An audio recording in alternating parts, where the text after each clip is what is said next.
Sejumlah masyarakat desa Seludau, Kalimantan Utara melakukan aksi untuk menyampaikan aspirasi di hadapan anggota DPRD Kabupaten Tanah Tidung. Mereka yang turun ke jalan tergabung dalam Aliansi Gerakan Masyarakat Bundaran Bersatu atau GMBB.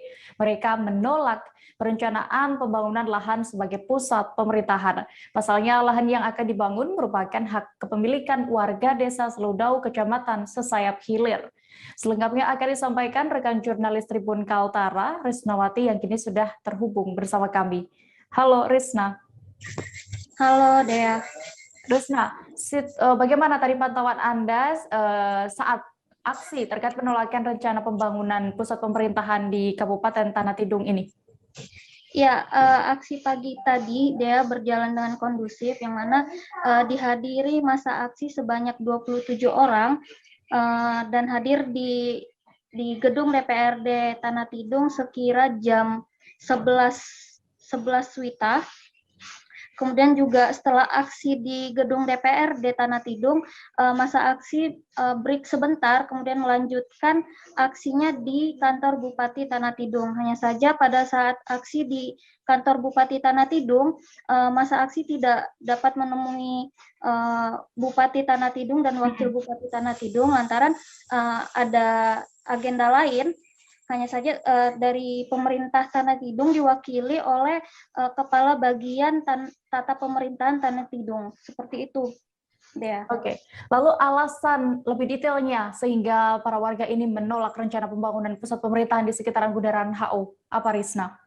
Ya, untuk di sekitaran Bundaran HU sendiri disebutkan oleh peserta aksi yang mana di sekitaran Bundaran HU itu sudah ditempati puluhan tahun oleh warga sekitar. Kemudian juga aktivitas warga sekitar juga merupakan sumber hasil yang didapatkan dari lahan tersebut, yakni juga bercocok tanam, berdagang, dan sebagainya. Seperti itu, Dea. Ya, bisa Anda informasikan tuntutan masa aksi saat melakukan aksi tadi apa saja? Ya, untuk tuntutannya sendiri ada 4 tuntutan, Dea. Yang pertama, mempertanyakan hasil hearing antara DPRD Tanah Tidung dengan masyarakat sekitar Bundaran HU pada Senin 5 April 2021 lalu. Kemudian tuntutan keduanya, mendesak DPRD Tanah Tidung agar ikut serta menolak rencana pembangunan pusat pemerintahan Tanah Tidung di Bundaran HU. Kemudian yang ketiga, mendesak DPRD Tanah Tidung segera menemui pemerintah dalam pembahasan penyampaian aspirasi masyarakat di Bundaran HU. Kemudian yang terakhir, anggota DPRD Tanah Tidung yang tidak berpihak kepada masyarakat tidak layak menjadi wakil rakyat. Seperti itu deh untuk tuntutannya. Baik, Tribuners, tadi rekan Risna juga sudah berhasil mewawancarai salah seorang peserta masa aksi bernama John dan juga Wakil Ketua 1 DPRD Tanah Tidung, Samuel, sekaligus Kabagtapen Tanah Tidung Muhammad Arif Prasetyawan. Berikut liputan lengkapnya. Kami kalau seharusnya itu ada undangan dari Bupati.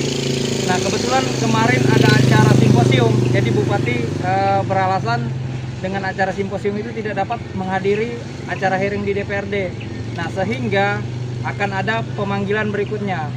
Kami sebenarnya berharap dipanggil untuk menyelesaikan masalah ini, karena kami tidak mau juga wacana ini terlalu liar, dalam artian membuat wacana yang meresahkan warga.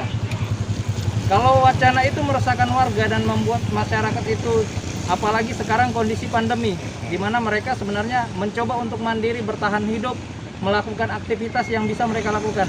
Seharusnya pemerintah atau jajaran yang terkait hadir kepada masyarakat, memberikan solusi. Bukan, ya kita pahami bersama sebenarnya maksud dan tujuan Bupati ketika mereka mendapatkan izin, mereka akan menurunkan tim appraisal. Tim appraisal itu nanti akan turun ke masyarakat, tidak ada lagi negosiasi, di mana mereka akan setuju dengan apa yang telah diputuskan. Jadi ini bukan zaman, intinya ini bukan zaman kolonial di mana bahasanya ganti rugi atau ganti untung. Tapi kita mencoba untuk hidup mandiri dan kita berharap Bupati memberikan kami solusi. Kami dibina tapi jangan dibinasakan. Program Bupati kami sebenarnya mendukung, tapi jangan mematikan masyarakat yang ada di situ. Karena sudah jelas sebelumnya ada lahan yang sudah berstatus APL di wilayah Jalan Arteri Bebatu. Kenapa enggak harus di situ? Kenapa enggak di situ? Kenapa harus memaksakan yang ada populasi masyarakat? Dan jelas Pak Jokowi sendiri, dari teman-teman media pasti sudah tahu, Pak Jokowi sendiri menyampaikan di mana ada kehidupan masyarakat jika dia pemilik HGU ataupun BUMN. Apa keinginan mereka? Nah itu kan nanti kita tindak lanjuti ke pemerintah, karena kapasitas kita bukan untuk menentukan dan menjawab atau memastikan yang menjadi keinginan mereka. Kita hanya sebagai fasilitator, penyambung lidah itu ke pemerintah, karena kebijakan itu sepenuhnya kepada pemerintah itu. Jadi langkah tuntutan mereka yang perlu ditandatangani kita tuh sebenarnya ada beberapa poin yang kita belum setuju, karena kita menandatangan untuk menolak itu. Itu kan belum tentu juga pusat pemerintahan di situ. Kita masih nego sebenarnya. Teman-teman itu harus bersabar karena pemerintah pada saat ini masih mengurus urusan itu dengan pusat pemerintah pusat Jakarta dengan kementerian gitu sebenarnya. Nah setelah itu clear dengan pemerintah dari pusat ke pemerintah daerah, barulah pemerintah daerah ini akan menyampaikan itu ke masyarakat. Nah terkait misalnya keluhan-keluhan mereka, misalnya ada korban karena lahan-lahan kami yang terkait itu kan semua diatur aturan, ada regulasi yang mengatur, ada PP 19 itu yang mengatakan itu. Sebenarnya itulah dari kami tadi memfasilitasi, mengajak mereka berdiskusi di dalam ruangan sebenarnya, supaya kita lebih enak menyampaikan, karena kita sudah saya katakan tadi, kita ini tujuan kita ini bukan orang ekonomi, bukan orang hukum. Nah maka itulah kami sebagai unsur pimpinan mengajak di ruangan, nanti yang secara detail yang akan menyampaikan secara hukum yaitu teman-teman kita yang membidang itu. Tapi sangat disayangkan mereka tidak mau dan menolak itu. Tapi ya pada prinsipnya kita sudah oke menerima. kita proses. Jadi hubungan dengan Pemda dengan pemerintah pusat masih dalam proses pengambilan status lahan. Nah tentunya ini kan ada tahapan-tahapan sesuai dengan PP 19 itu, ada perencanaan, ada sebagainya sampai dengan penyerahan hasil. Pada saatnya nanti akan datang ada tahapan itu, ada identifikasi, ada konsultasi publik, ada sosialisasi. Nah nanti mohon masyarakat ini bisa memahami itu. Tentunya pemerintah daerah itu akan berbuat yang terbaik untuk masyarakat. Kenapa kemarin beberapa opsi ada di Barat? Karena memang sangat strategis tempatnya, dari sisi pembangunannya lebih kosnya lebih murah karena tidak lahan yang kampung. Kemudian dari sisi akses juga itu keseimbangan di beberapa kabupaten, Bingan dan sebagainya. Di hadapan kami ke depan Pemda, mohon masyarakat bersabar mengikuti tahapan pelaksanaan dari itu.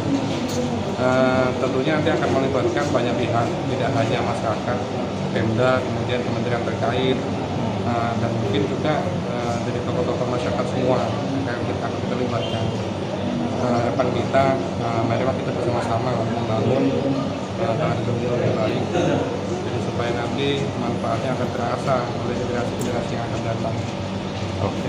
Ya mungkin itu aja. Jangan lupa subscribe, share, komen, dan like ya.